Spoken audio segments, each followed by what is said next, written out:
Good morning.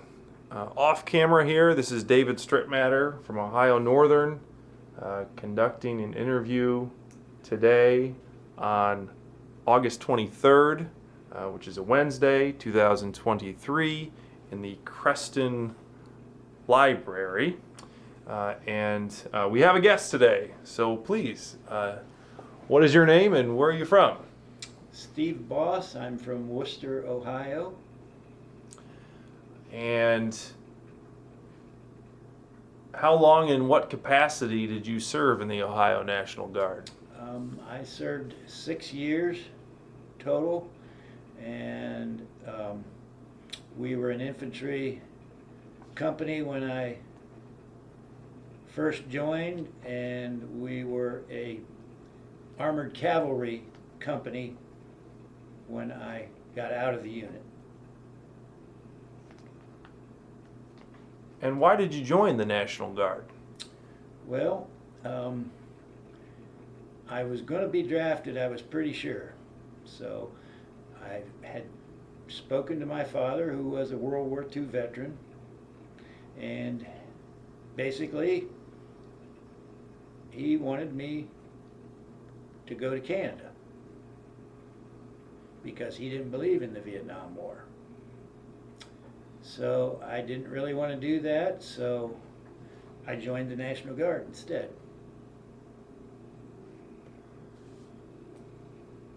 And what years was your term of service? 1969 to 1975. And what were some of the reasons that your Guard unit was called out? Various reasons were truck strikes,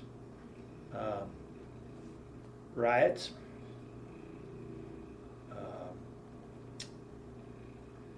big snowstorms. I think the Guard unit got deployed before I got in during a flood Worcester had in 1969, if I remember correctly. And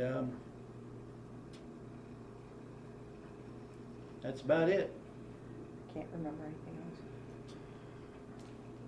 And what are your memories of being deployed to Kent in May of 1970?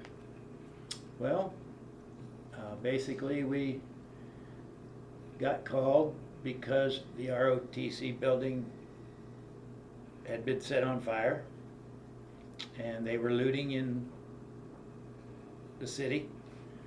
So we were called in to stop the looting, and after we did that,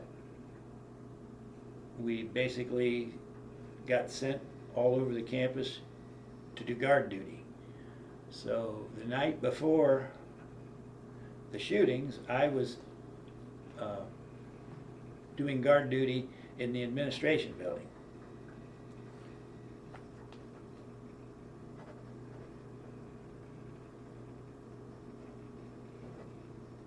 And basically we had a friend of mine and a fellow guardsman. We had a section of the building that we had to patrol, and that was our job. Do you have any memory of arriving into the city of Kent? Oh yes, it was dark. We were in the back of deuce and a half trucks, and we got out. We formed a V and went down through the city of Kent to stop any possible looting. I never encountered anyone, or didn't have any, I don't even recall that anyone in our unit encountered anyone, but the city was basically deserted. There were broken windows, and so apparently most of it had happened before we got there.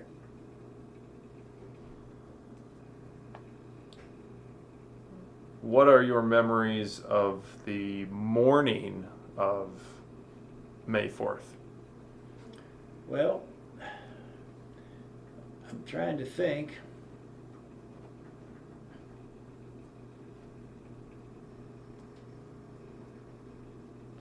I believe the timeline is a little foggy. At one point, we had reports of a possible sniper or possible people with weapons on the top of buildings.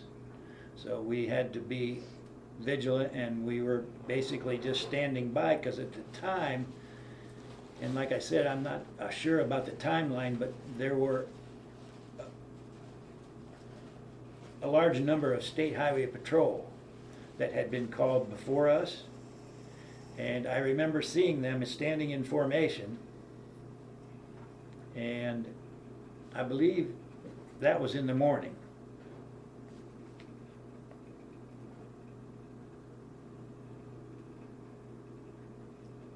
But then I think they were called off, and I never saw them again. As that morning went on, what were you doing? Just standing guard, I believe. I think we were just waiting for orders, and then at some point in time we went up to the hill and deployed across the hill in a formation, and then when the kids didn't disperse after being told to disperse, I don't know how many times, they used a bullhorn, they would come closer and throw objects.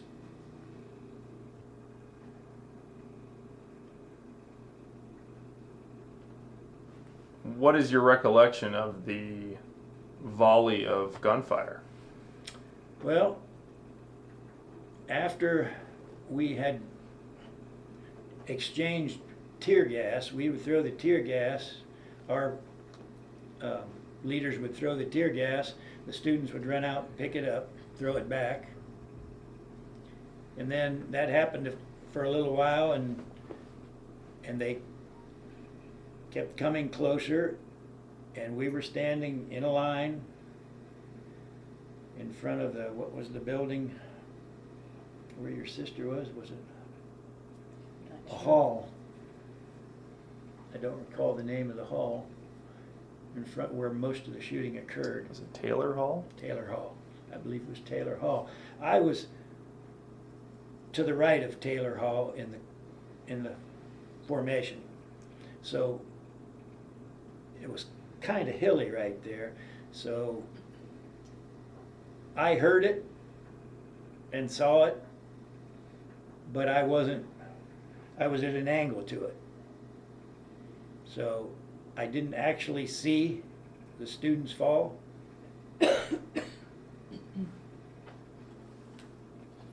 Until I knew that it happened afterwards, after the ceasefire was called.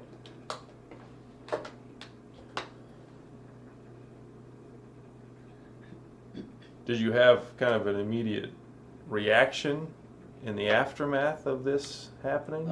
I was surprised. I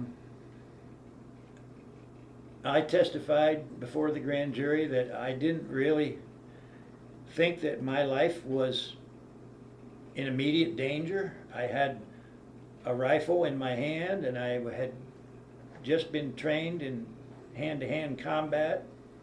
I was trained to fight in Vietnam.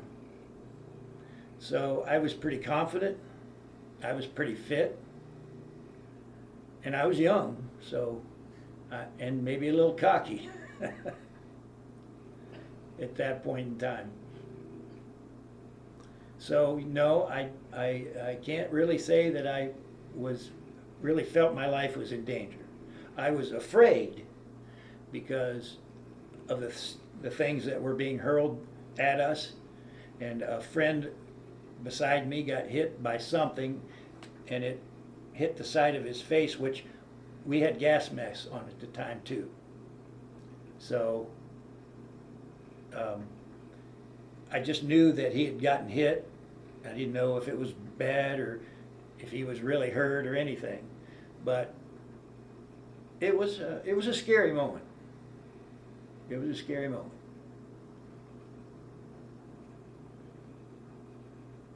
Do you recall what your guard unit was doing in the hours after the shootings? Well, there was a lot of huddling by the leadership, and of course when we got back to our assembly area, wherever that was, we had to turn in our magazines, and that's when they took note of whether you discharged any of your ammunition or not. And I don't remember a lot about what happened after that. There was a lot of milling around and waiting. Do you remember the news media kind of descending on Kent in the aftermath of this? I don't really remember much about that, no. I don't think they had much access to us individually as guard units. I don't remember any being confronted at all. When you returned home, be it friends or family members or coworkers, did they ask about your deployment? Did they know you were in the Guard? Yes. My father knew, and I'd probably talk to him about as much as any. I was kind of estranged from my mother, and I had two younger brothers and a younger sister. My sister, I believe, she was in Canton with my dad at the time, still in school and still in high school. And no, I don't remember really talking much to anybody about it. What was your job while you were in the Guard? What were you doing? As a guardsman? No, I mean in your in civilian life. Well, I worked at Akron Brass Company for 42 and a half years, and we built firefighting equipment. It was in Worcester. In Worcester, Ohio, yes. It's a well-known company. Most any fire truck you want to look at, it's going to have something built by Akron Brass on it. How it got the name of Akron, I have no idea. You mentioned testifying before the grand jury. How were you notified that they wanted you to testify? I think I just got a summons in the mail, if I recall. So in the years after, did you have any connections to Kent State? Other than my wife's sister, no. Well, I knew classmates who graduated from Kent State. I had classmates that were attending KSU at the time. well, tell me about your sister-in-law. What was her connection to Kent State? Well, she is a graduate of Kent State, and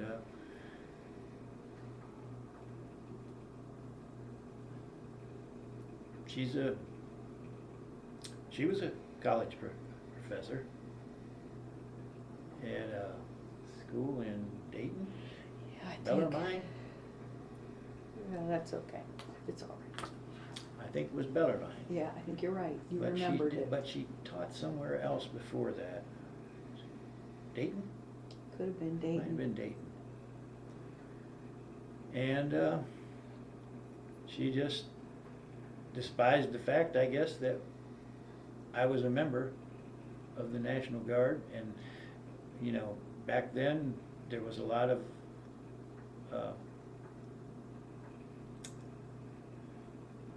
young people didn't believe that we should be in Vietnam, and that's basically what it was all about. It was at least that's what it was supposed to be about. That's why they burnt the ROTC building, I guess.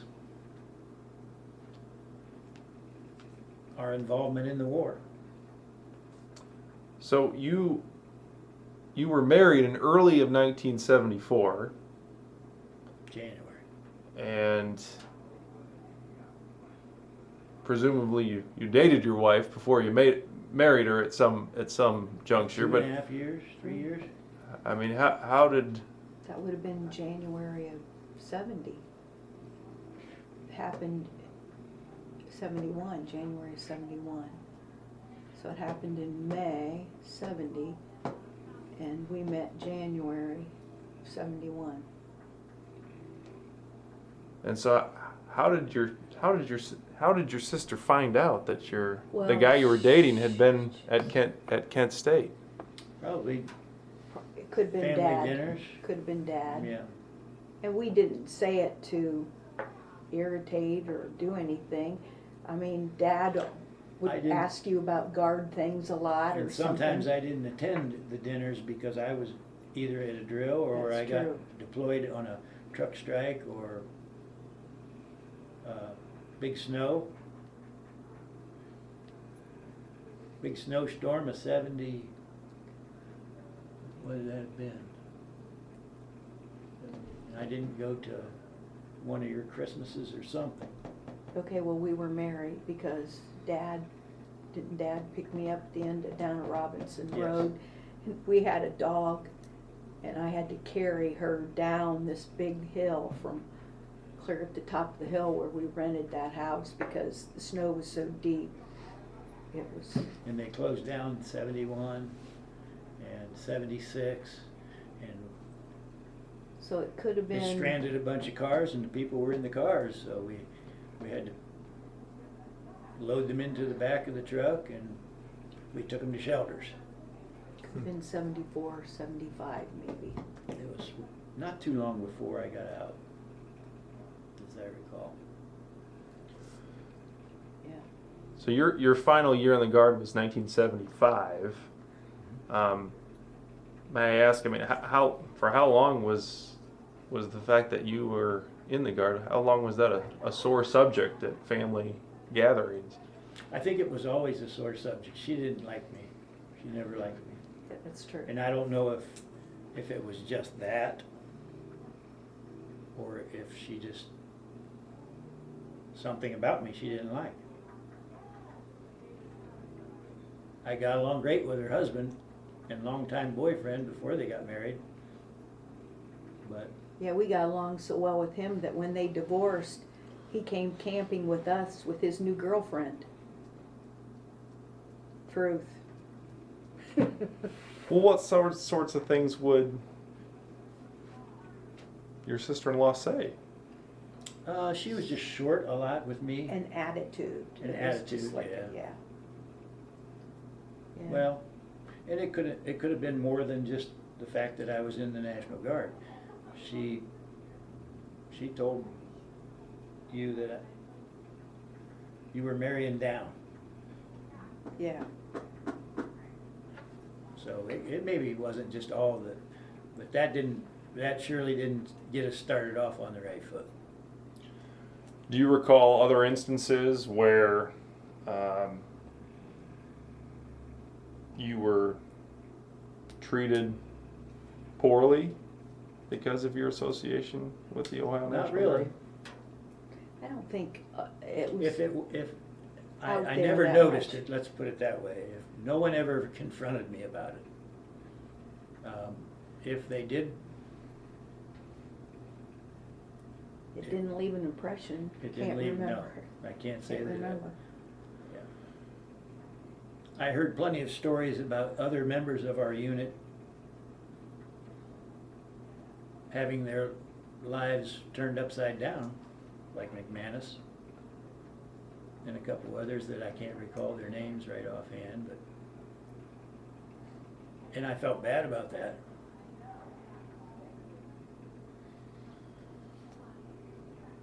How often have you spoken about your guard time to either reporters or historians or anybody? I've had numerous people like yourself get a hold of me and want to, and I just really, at that point, I just didn't really see any point talking about it. I mean, most people knew, close friends knew that I had testified and I had not fired my weapon, so I was never indicted. I guess the grand jury just wanted my viewpoint for whatever reason. But no, I can't say that I ever really had to confront anybody or had anybody confront me about. I've had to bite my lip a few times when I hear people talk about it, because you only hear one side, basically one side of the story. A lot of people don't understand what really went on. Why are you telling your story now? Well, I don't know. I guess it was, maybe you put my mind at ease. I don't know for sure.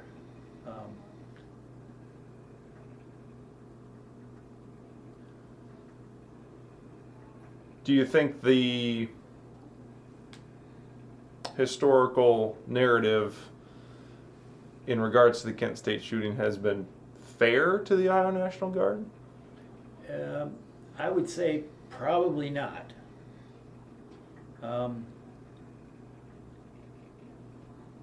And this is just my opinion. I don't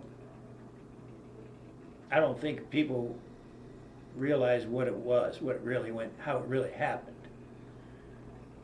And there was it was a lot of tension. And when you see people pick up a hot canister of tear gas and with their bare hands and throw it back, and they got pretty close at times. So it was tense. And I'm not justifying the way it ended up, like, and I always maintained that I didn't feel that my life was in danger. But I can't say that for people that were actually closer to the shooting than myself. I kind of, when you said where you were, so you were like not straight on to where those kids were. No, You were off. That's what maybe he, by being over there, felt less threatened than the ones that were straight on, because that was said twice now, and it just made me think. I mean, I wasn't there, I don't know. But yeah, we were stretched out over a long way. You're talking at least two companies, and maybe three, and maybe even four. So you're lined up, and it's not flat. What is your reaction to the anniversary pieces that make the news and appear in the newspaper every May 4th? I used to early on think that it was kind of unfair because it wasn't really telling the whole story, but it's pretty brief now, so they don't get into it too much. Of course, after it happened, you have to remember that a lot of the articles you read were about the kids that were killed. And that's what people focus on.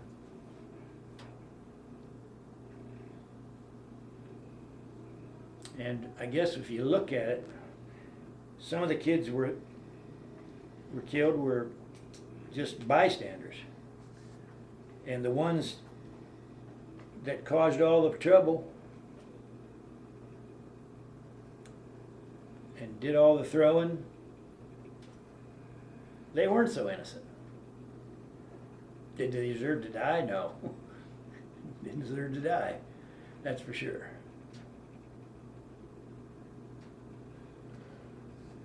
Sitting here today, what if you could, with the benefit of hindsight, if you could talk to Steve Boss on the morning of May 4th, 1970, what would you tell him?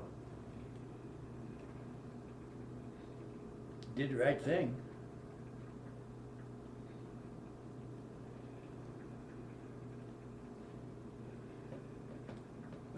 By not firing. I made that judgment for myself, and I didn't condemn the people that did. They had a job to do, and it was an unfortunate circumstance. I don't know if I had mentioned this to you or not, but I was never trained for a civil disturbance in any form.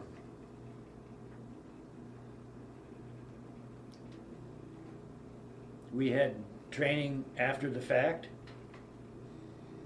and had I been home, had I been to more drills, weekend drills, I might have had that training. I don't know. All I know is I was trained to fight.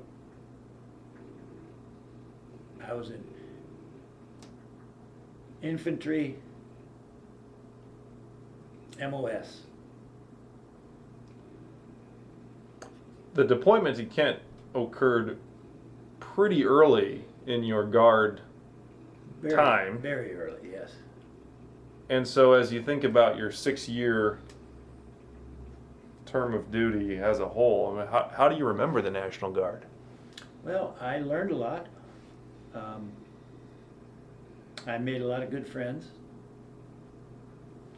And I don't regret doing it. It was a little bit of time that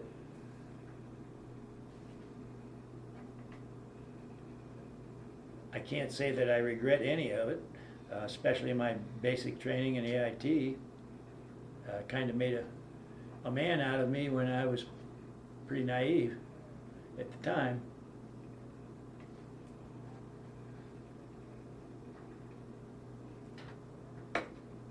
Are you still in touch with any former Guard members that you served with? I see a few now and then, but not very often.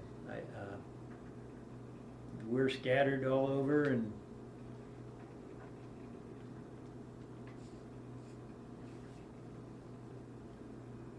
my one friend, we stayed in touch pretty much even after we got out, but then we've kind of grown apart. You know, people go their separate ways. Do you think is there a lesson to be learned from the episode at Kent State, do you think? Well, you know, there's a lot of conjecture on who might have dropped the ball, who made the wrong decision or the right decision as far as deploying. I was always of the opinion that, and I was always curious as to why the State Highway Patrol was not more involved, because they were present early on, and then I never saw them again.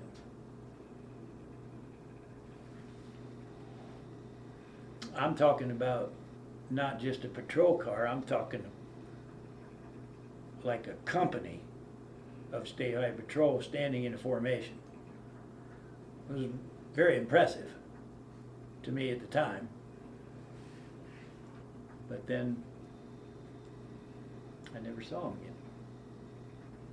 And these were like, you guys, you said were 6 foot, all of them 6 foot tall and big guys.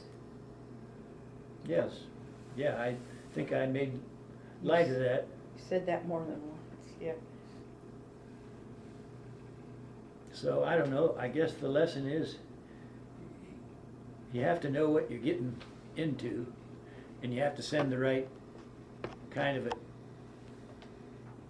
a response.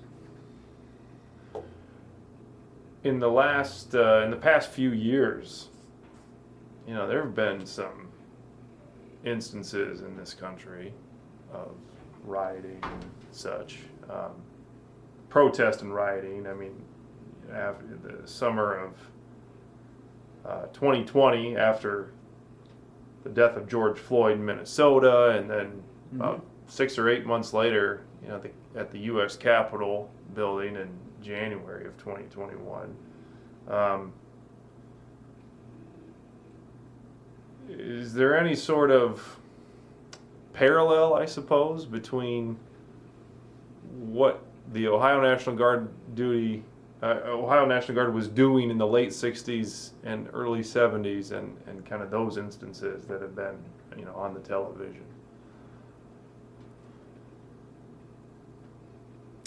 Well, I've never really considered that.